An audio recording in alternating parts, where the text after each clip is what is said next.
scene, and it was bitterly cold. I've worked more than 2 or 3 murders that originated in jungle.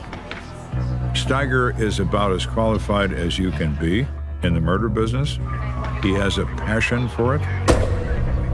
He's smart, instinctive, and extremely well experienced. If you want somebody to investigate a murder, he'd be your guy. What do we got?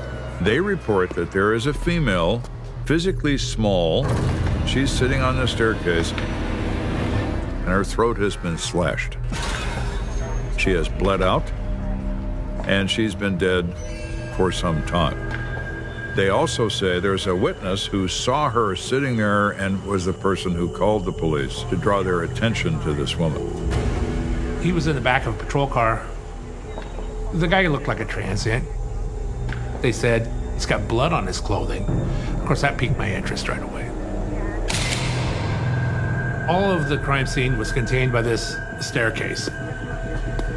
I didn't go down the stairwell, and we don't do that. You stand up there and you make your observations, and nobody touches the body until the medical examiner gets there. That's their jurisdiction. I saw that this woman was kind of curled up at the bottom of the stairs. I could see blood on the mattress, blood around her. It was a mess down there. He notices one exterior pair of pants, but there are other pants under that pair of pants. So she has the appearance of someone who probably lives in the jungle because she's dressed that way. It just kind of paints this picture of this young woman who was living on the streets in a really hard time, who was just doing her best to survive. Her shoelaces.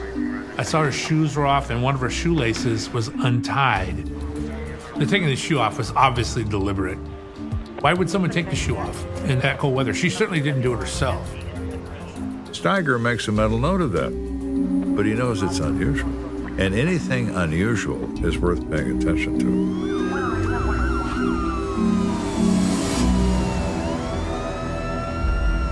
Later that day, Steiger has the arrival of a forensic pathologist at the scene from the Seattle coroner's office, and they together examine the remains. She's a Native American woman who looks to be quite young. They think she might actually be a teenager. I could see devastating throat slashing. It got all over major vessels in her neck, and then one that went through her cheek, and it was almost all the way through. So you have someone playing with the shoelaces, and then it goes into this violent rage involving a knife. The knife isn't found at the crime scene. My impression was something to do with prostitution or drugs, maybe a domestic violence thing, but you gotta go with the flow. You gotta go where the evidence takes you. This person, which is not uncommon for a likely resident of the jungle, carries no identification whatsoever. So when that happens, you have to wait until she's fingerprinted and to find out who she is. Okay. The medical examiner told me I'll do the autopsy on Monday morning. I said, I'll see you there. And then he took her away. So the witness who found this girl, his name is William Gilmer. Steiger looks at this witness, and he has blood on his clothes. Now that's pretty interesting. He has more than enough reason to believe that this man could be involved in this. Where sometimes I'll talk to him right there, but because this guy had blood on him, I wanted to be a little more elaborate. You go down the homicide for me? Yes. And I said, we're gonna take you down to my office, I'll get you a cup of coffee or something, and we'll talk about it.